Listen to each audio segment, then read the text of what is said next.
voilà ceux qui ont lancé cette réflexion avec nous, qui ont coordonné les groupes de travail qui ont abouti à cet événement et à cette étude dont Marc va nous parler tout à l'heure. D'abord HEC, d'abord toi, Julie. Parle-nous un petit peu déjà de l'engagement d'HEC dans le sport et puis de la manière dont vous avez accompagné cette grande réflexion. Bonjour, donc moi je dirige la formation initiale, mais je vais représenter tout HEC, donc aussi la formation pour tous, tout au long de la vie. Et donc HEC s'est impliqué, puisque ça Marc le décrira très bien, ce secteur économique est en développement, il y a énormément d'opportunités. Et nous, HEC, notre métier, c'est de produire des savoirs et de transmettre des connaissances, de former des talents. Donc évidemment, je ne crois pas qu'il y ait de développement sans production de savoir et compétences à développer.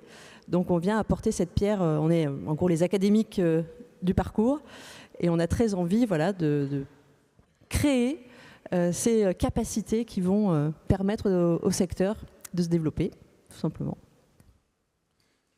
Bonjour à tous. Moi j'ai envie de commencer par le mot que tu as prononcé au début qui est pas très EY, c'est waouh. En fait, je vais vous dire très simplement, évidemment on est super content d'être là pour écouter, pour travailler avec vous. Je vais vous dire pourquoi, comment on l'a fait. Mais d'abord, je vous dis, d'habitude, 25 ans d'EY, moi j'ai l'habitude de réunions dans des salles un peu obscures, éclairées par de la lumière artificielle. Se retrouver au cœur d'un stade, moi ça me fait quelque chose. Je ne sais pas si vous êtes content d'être là, mais moi je suis très content d'être là. Voilà, et on applaudit. Alors, merci, j'en profite parce que donc cette salle, c'est l'Adidas Arena. Nicolas Dupeux est là, quelque part. Oui, le patron est là de l'Adidas Arena et de l'Accor Arena et du Bataclan. Mais c'est vrai que c'est une salle assez incroyable. Elle est faite avec des normes aussi.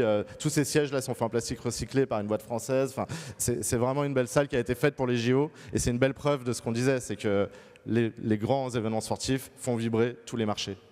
Et c'est un peu ce que l'intuition que Nicolas, Julien, un type formidable que vous allez croiser, qui est pas loin, qui s'appelle Mustapha et toute son équipe, ont partagé il y a quelques semaines en nous disant le 5 juin, on sera peut-être 500, peut-être 1000, nous on vise beaucoup plus, on sera beaucoup plus aujourd'hui à l'Adidas Arena pour parler du business du sport. Et quand ils nous ont dit leur ambition, c'est de faire à peu près le même miracle que BPI France a accompli avec beaucoup d'autres sur la French Tech, la French Fab. Et nous, on est au cœur de cela. On adore ces écosystèmes qui partent d'un rêve pour arriver à une réalité assez dingue. C'est que la France, aujourd'hui, a une transformation économique qui doit nous impressionner, mais aussi nous obliger. Il y a encore beaucoup de boulot à faire, j'en parlerai.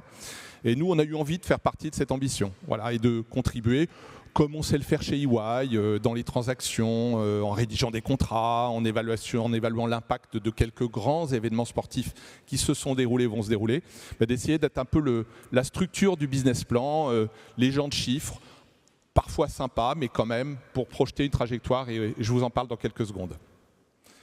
Julie, on l'a fait avec toi, avec tes étudiants, et donc c'est probablement d'abord à eux qu'il faut... je dirais, dire merci, parce qu'ils se sont donnés entre des partiels, des stages et quelques cours. Je pense qu'ils ne sèchent pas trop à HEC. Et ils sont là aujourd'hui. Ils sont là aujourd'hui, on les remercie. Merci en effet, merci aux étudiants qui ont contribué à créer un peu une trame pour cet événement, cette ambition. Donc étudiants HEC, si parfois ils ne vont pas toujours en cours, mais bon ça c'est ma vie, mais tant mieux s'ils vont contribuer à ce type d'événement. Je remercie aussi les alumni, parce qu'il y a les étudiants, mais il y a les alumni d'HEC. Je salue le groupement Sport Business d'HEC et surtout Yann Baffalio, qui doit être quelque part par là, qui ne cesse de pousser HEC, son école, sur le terrain du sport business, pour nous pousser à créer des programmes plus exigeants, plus ambitieux, à développer ça pour nos étudiants. Nos étudiants qui ont bien compris qu'il y avait des opportunités que Marc va nous préciser. Et donc évidemment, nous, on est cette école très dynamique, très entrepreneuriale. C'est une des valeurs d'HEC aussi. Une des valeurs aussi d'EY, de créer ces opportunités, de créer les talents qui vont donner le moteur de tout ça. Donc oui, merci à toute cette communauté HEC et que je représente. Et voilà, donc Marc, toi, évidemment, expertise sectorielle. Nous, on est l'expertise, on va dire, management, logistique, marketing, etc. Toutes ces spécialités qui peuvent servir le sport business. Mais avant tout, je crois qu'il faut déjà un petit peu cadrer ce qui se passe dans ce secteur. Alors moi je vois le timer, c'est pas 90 minutes, rassurez-vous. Hein. En fait, je voudrais dire un autre merci, puis un peu enchaîner sur quelques éléments évidemment de cadrage, qu'on est là pour ça et on a été ravis de le faire. Remercier tu as dit 100, mais c'était plutôt 150, 160 personnes qui ont eu la patience au cours de quelques séances, parfois très animées, parfois structurées, parfois moins, de travailler sur une douzaine de thématiques que vous allez retrouver, je pense qu'on le dira tout à l'heure, dans les tribunes qui sont là derrière moi, sur ma droite, sur votre gauche, dans les arénas qui sont en haut. Ça, c'est l'imagination de BPI France et de Juliette et de ses équipes, de proposer une scénographie qui va permettre de rendre compte du travail de cette douzaine d'ateliers, des échanges qui ont eu lieu avec 150, 160 d'entre vous. Je pense que beaucoup sont dans la salle. Pourquoi ces échanges ? Parce que, en fait, on ne découvre pas le sport business aujourd'hui. Le sport business, l'économie du sport, elle existe.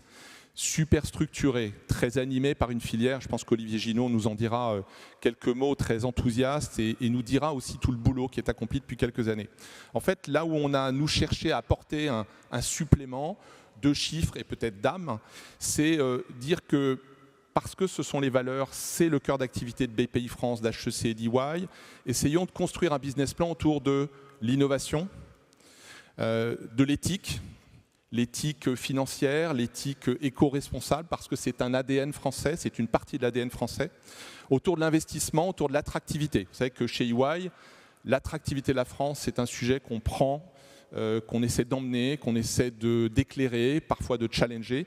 Et c'est ces mots-clés qui apportent une contribution à ce que le secteur dans son ensemble, c'est-à-dire d'abord quelques millions de sportifs en France, on dit 45, moi je pense qu'il y en a 66 ou 67 millions, l'ensemble des marques, des médias, des événements, des organisateurs d'événements qui animent toute cette communauté, puis tous ceux qui animent le quotidien de ces sportifs qui sont des pros et parfois des amateurs, et puis en amont une industrie du sport, une industrie de la distribution, une industrie de la fabrication, et c'est tout ça qu'il faut qu'on arrive à amener de l'endroit où elle est aujourd'hui, plus que l'aéronautique et les télécoms. C'est déjà ça l'économie du sport aujourd'hui.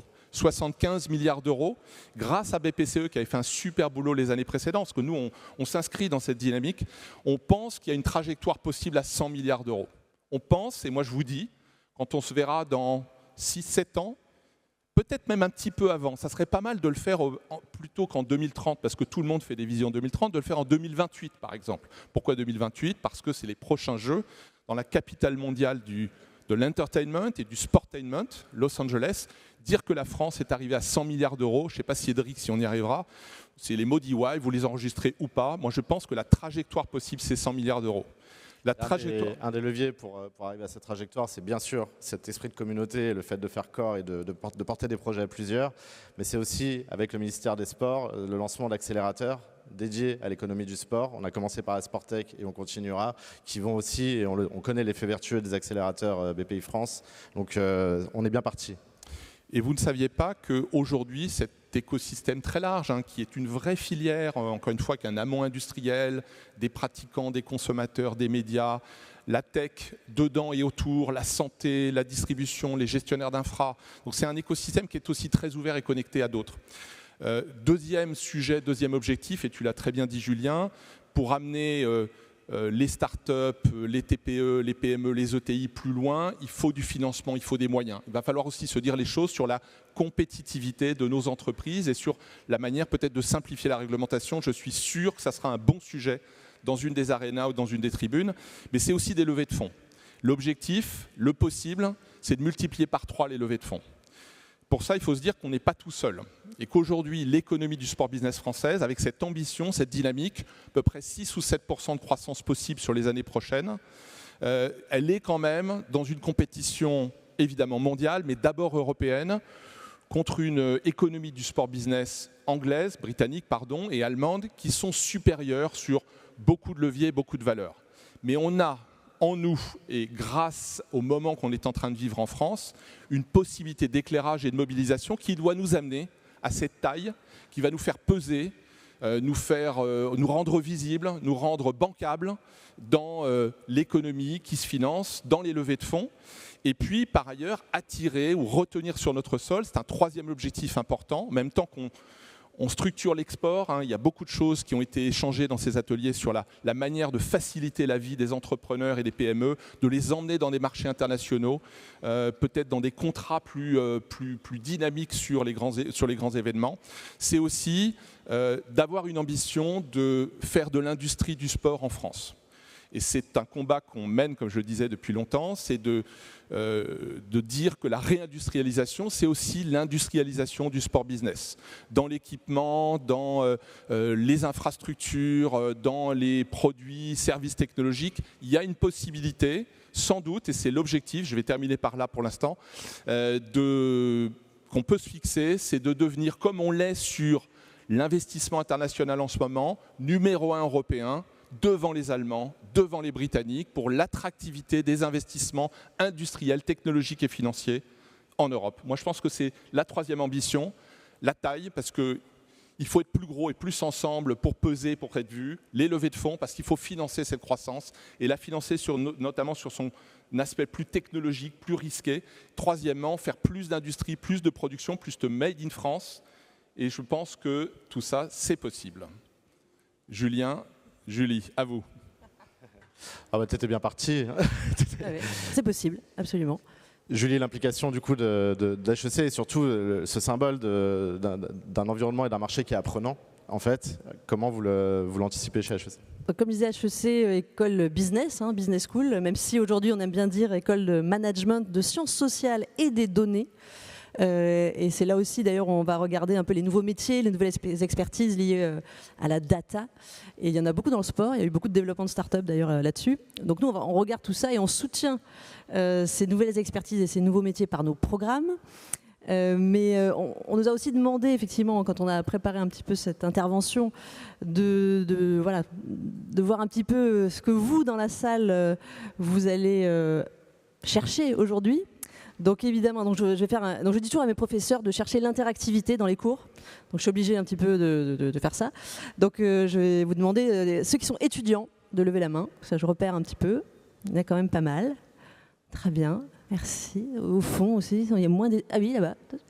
Donc pour vous, étudiants, l'idée c'est que HEC, nous, alors il n'y a pas que nous, voilà, il y a plein d'autres écoles très bonnes qui font des cursus sur le sport, mais pour vous, c'est une journée où vous allez apprendre sur peut-être les formations, les savoirs, les compétences que toutes les personnes que vous allez rencontrer représentent, incarnent, dont elles disposent et donc qui sont nécessaires pour se développer dans ce secteur. Ensuite, alors les professionnels les professionnels qui ne sont pas forcément dans le sport business, est-ce qu'il y en a qui ne sont pas vraiment... Non, il y a quand même principalement... Ah si, quelques-uns quand même, voilà, un peu en marge. Donc vous, si vous voulez vous réorienter dans le sport business, et là aussi, vous allez sans doute apprendre qu'il y a des projets, des initiatives, des formations, des façons d'intégrer ce secteur si vous passionne et si vous avez envie de travailler dans ce secteur. Et puis les investisseurs, est-ce que les investisseurs, est-ce qu'ils sont là déjà ou pas? Pas encore, mais vous allez en rencontrer. Si, je vois un petit bras. Ils se lèvent un peu plus tard finalement que les entrepreneurs, les investisseurs, c'est ça. Oui. Apparemment, c'est un test aussi. Donc vous, j'espère qu'on vous rassure, que les partenaires de cet événement vous rassurent et que vous allez donc investir. Vous allez dire, il y a de la rigueur, il y a de l'académique, il y a de l'expertise. C'est aussi l'idée de cet événement, c'est que dans cet écosystème, bien sûr, il y a le monde de l'investissement qui parfois nous voit arriver de manière un peu éparse entre les startups, les entreprises industrielles et les différents acteurs dont on a parlé. Regardez, écoutez à tous les investisseurs qui sont dans la salle en dehors des équipes BPI France, parce qu'en structurant aussi la filière, on va sécuriser en réalité des investissements et donc vous permettre d'avoir une vision et un potentiel de développement qui est extrêmement important. Alors moi je vois la montre et je voudrais terminer pour ma part, en tout cas sur 5 moteurs qu'on va mettre en discussion aujourd'hui. Je pense qu'il faut aller dans ces tribunes, ces arénas, discuter entre vous, échanger. Nous on est très... la petite dizaine d'EY qui est dans la salle, très à l'écoute aussi, et on a envie de comprendre et de sentir un peu ce que vous avez dans vos projets, dans vos cartons, peut-être vos préoccupations. Premier sujet, c'est évidemment, la France est devenue, vous ne le savez peut-être pas, je dis évidemment comme s'il fallait commencer par des évidences, mais vous ne savez peut-être pas que la France n'est pas seulement le pays qui va accueillir un formidable événement sportif dans quelques jours, un peu moins de presque un mois et demi maintenant, mais est devenue championne du monde des grands événements sportifs internationaux. C'est parti d'une ambition, plutôt d'une vexation, d'une frustration très forte après quelques campagnes et quelques candidatures perdues, une énorme mobilisation et finalement en très peu de temps, le succès dépasse le pays, mais surtout l'oblige et l'amène à l'international. Je pense que premier moteur, c'est en réussissant Paris 2024, Jeux Olympiques et Paralympiques, allez-y, partageons, soyons joyeux, faisons-le. Mais c'est de tirer parti de cette dynamique, cet éclairage sur ce que sont les grands événements organisés en France. Réussi économiquement, gros impact touristique, ça a été un énorme succès pour la Coupe du Monde de rugby, ça le sera aussi là. Des jeux assez sobres finalement, et je pense que la France s'est mis une énorme ambition sur l'éco-responsabilité, sur la sobriété, sur l'empreinte carbone. Et ça, c'est aussi un modèle qui, normalement, dans les années à venir, devrait s'imposer à tous les organisateurs, tous les pays qui accueillent, toutes les villes qui accueillent. L'industrie, j'en ai parlé, je ne vais pas revenir, mais c'est un gros sujet. Il faut qu'on révèle et qu'on éclaire mieux l'industrie du sport en France et qu'on attire des investissements. Troisième élément, la Sporttech. J'ai dit tout à l'heure la tech, les startups, mais la Sporttech, c'est quand même un écosystème super organisé et qui a un potentiel par 3. C'est ça qu'il faut que vous reteniez. Quatrième élément, les clubs pro.